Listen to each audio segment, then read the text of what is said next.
precise language of the engineer, it's called the jet propulsion gas turbine. To you and me, it's the jet engine, one of the marvels of this century of marvels. When they start it up, stand back. Its deep-throated voice will climb to the shrieking of 1,000 fiends.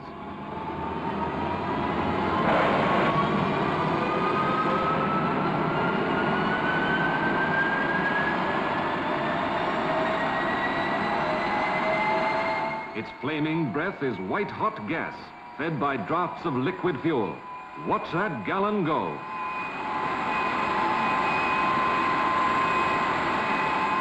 And all around, the straining fury of its power sets the very air a-shudder.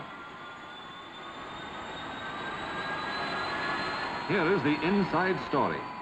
Air and fuel ignited in combustion chambers, and the resulting gas ejected through a jet pipe at the rear. Now, in the path of the rushing gas, insert a bladed wheel, a turbine. Link the turbine to a powerful fan, so placed as to ram the air into the combustion chambers under pressure. Let the gas drive the turbine and the fan. Under fierce compression, the temperature rises, and the expanding gas roars from the jet pipe with tremendous force. This is the turbine jet, the power that is driving the fighters of today through the sonic barrier. Now, on the forward end of the shafting system, mount an air screw. Here is another new means of propulsion, the turbine propeller, the engine that is opening fresh vistas of simplicity, efficiency, speed.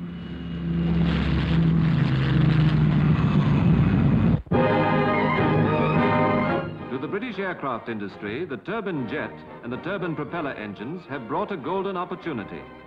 Says the Dean of British Air Designers, Charles Clement Walker, in this new form of air travel, Britain has the chance to make up the leeway lost in the war, when we were developing combat aircraft to the exclusion of all else. In many a research center, they are grappling with the special problems posed by the enormous power of the jet.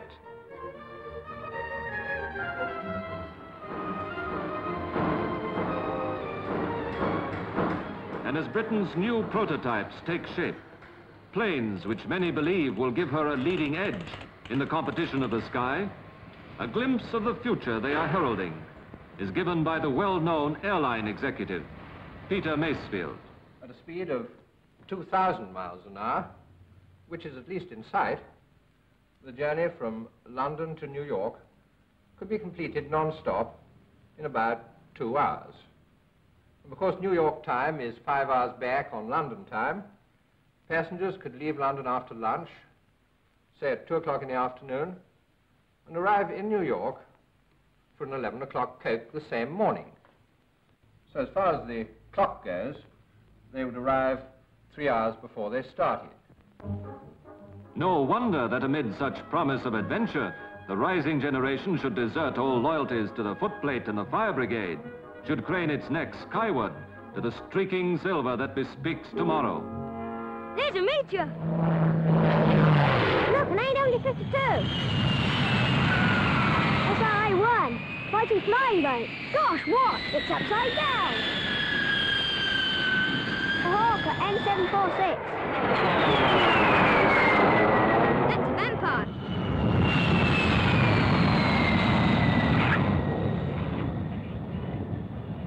No wonder, too, that the eerie whistle of the jet should have brought a mysterious jargon all its own to the language of the engineer. Well, with the tubular type heat exchanger, to get the air you want a lot of tubes, and consequently the inside diameter of the tubes are very small. Consequently, the overall power output will go down, just like this.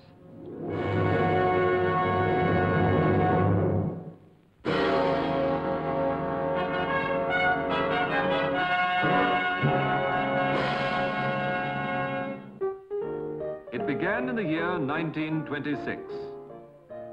Remember 1926, when the symbol of Great Britain was a famous bowler hat, when America stood silent at Valentino's grave, when Suzanne Longlong was queen of the center court at Wimbledon, when Donahue was booting home the winners.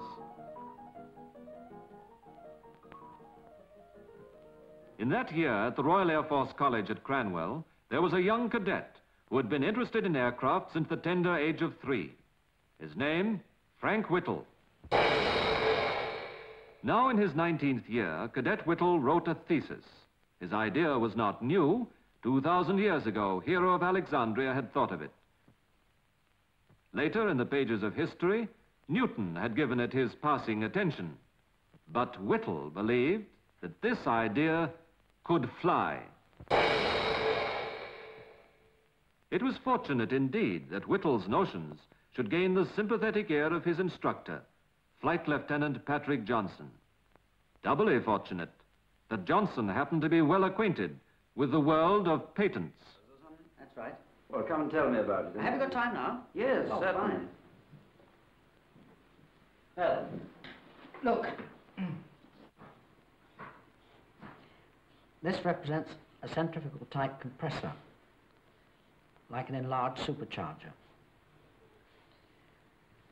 I use this to pull in air at the front and to compress it into combustion chambers, like this, where the injection and burning of fuel heats and expands the air and gives it enough energy to drive a turbine, which drives the compressor, after which the air still has enough energy to give a high velocity propelling jet. have you ever patented anything? No, I don't know a thing about it. Does a patent both publish and protect? That is the whole point of patents. But one thing's essential. File a patent application before touting the thing round. Otherwise, you haven't a hope. I'll tell you what. Let's rough out a specification now. Oh, what? Fine. What do we do? Well, you make a rather better sketch, and I'll get on with the clever bit, the writing. Okay. And so, with the specifications of an idea tucked under his arm, Johnson walked through London's stately Inns of Court to the patent office.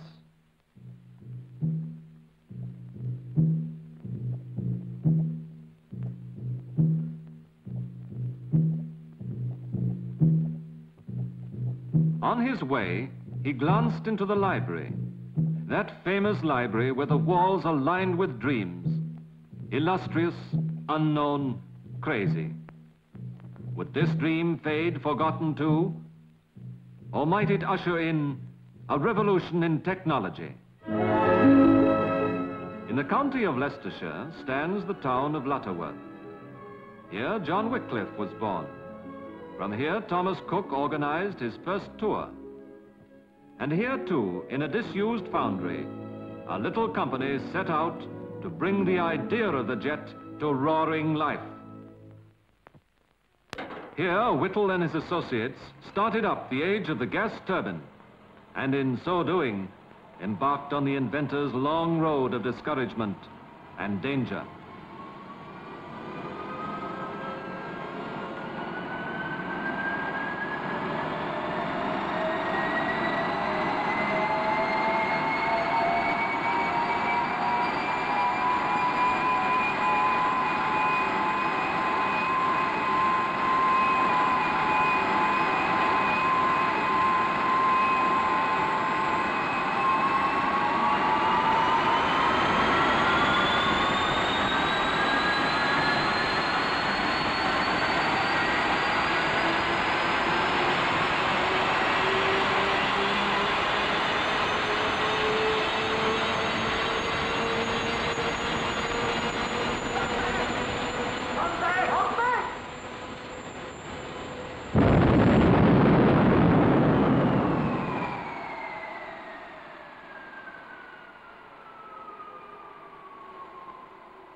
England heard little of all this, but what it heard convinced it that this idea could only fly in the face of all experience. Have you heard the latest crazy idea about aero engines? Some Air Force chap, Whittle, I think his name is, or something like that. Yes, something about using gas, 500 or 600 degrees temperature. Nothing could take a temperature like that. Why, the whole thing would explode in his face. But across the fields of Leicestershire, where Squire Osbaldeston once ran his 30 miles a day, and Nimrod talked horses all night as the pot went round, a new music began to mingle with the sound of hoof and horn, the whining cry of a gas turbine running sweet and true.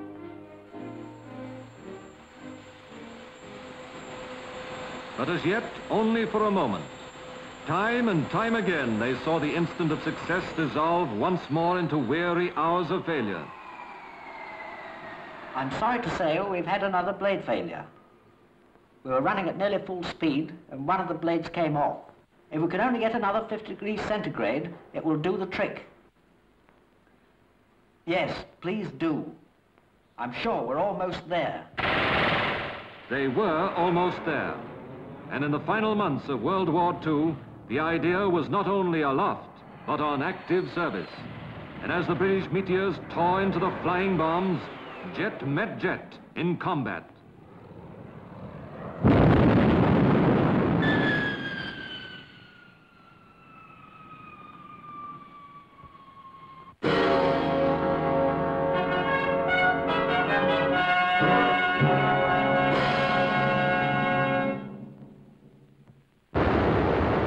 In a few short years, the gas turbine has burnt its fiery mark into the calculations of engineers and economists alike.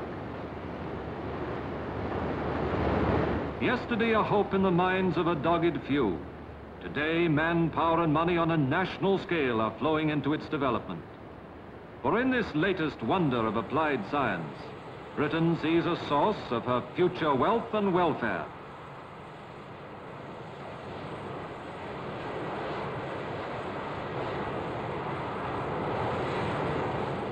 To the birthplace of the jet are coming students from all the world to take their first peep at this child of Britain's brains.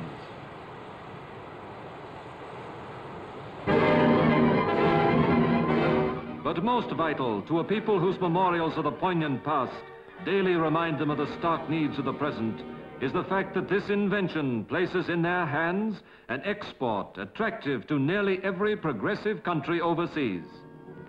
In the factories whose devoted labor sustained the fighter pilots through the days of peril, skills famous the world over are now working to capacity on foreign orders for a new prime mover, at once cheap, efficient, simple.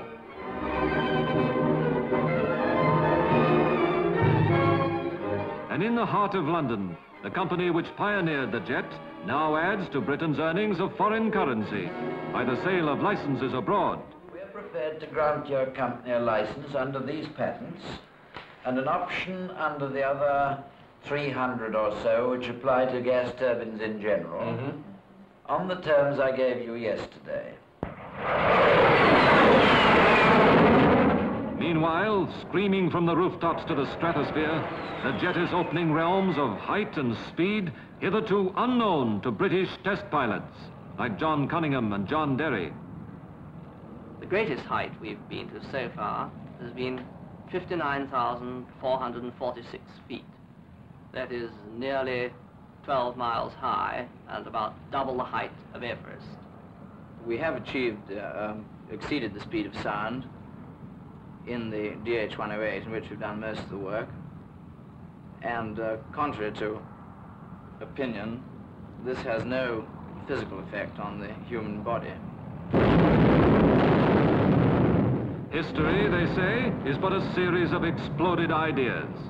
Each day, each hour, the jet propulsion gas turbine is making history before our eyes, piling record upon record, breaking record, shattering the accepted ideas and limits of the piston engine age.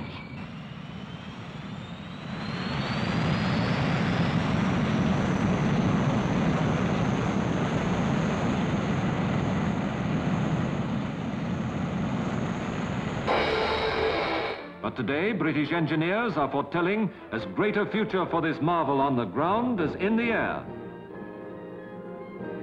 In workshops which were known to Watt and Stevenson, they are now forging a second industrial revolution based on the gas turbine.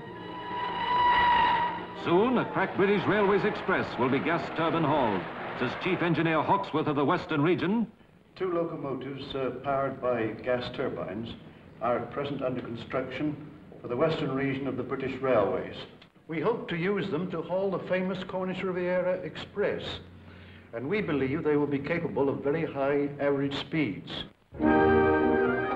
From other furnaces are coming the special secret formula metals to start the new power source on its career at sea. Soon, one of Britain's largest tankers will be equipped with a marine gas turbine engine designed to give maximum performance on the cheapest of fuels.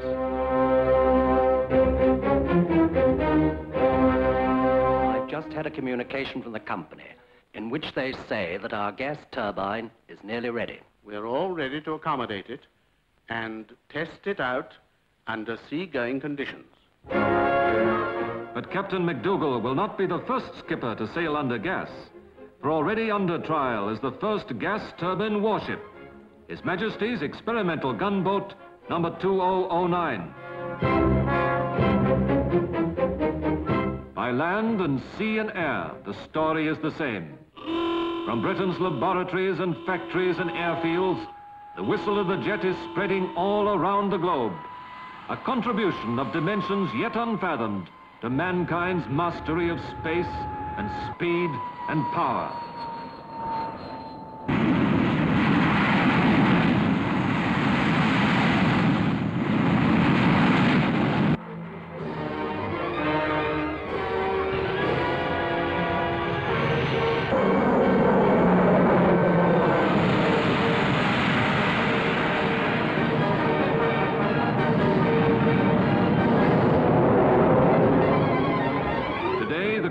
Cadet of 1926 is Air Commodore Sir Frank Whittle, KBE CB-FRS. Today, the little company in the disused foundry has given birth to another mighty field of industrial endeavor. And now, behind the lonely pioneers of an idea, there stands the science of two continents.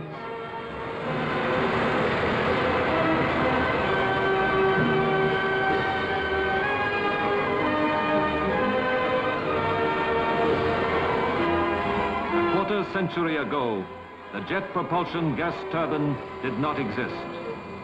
In a quarter century, it has given us a vision of the sounds and shapes of future time. What wonders will the jet have wrought? A quarter century from now.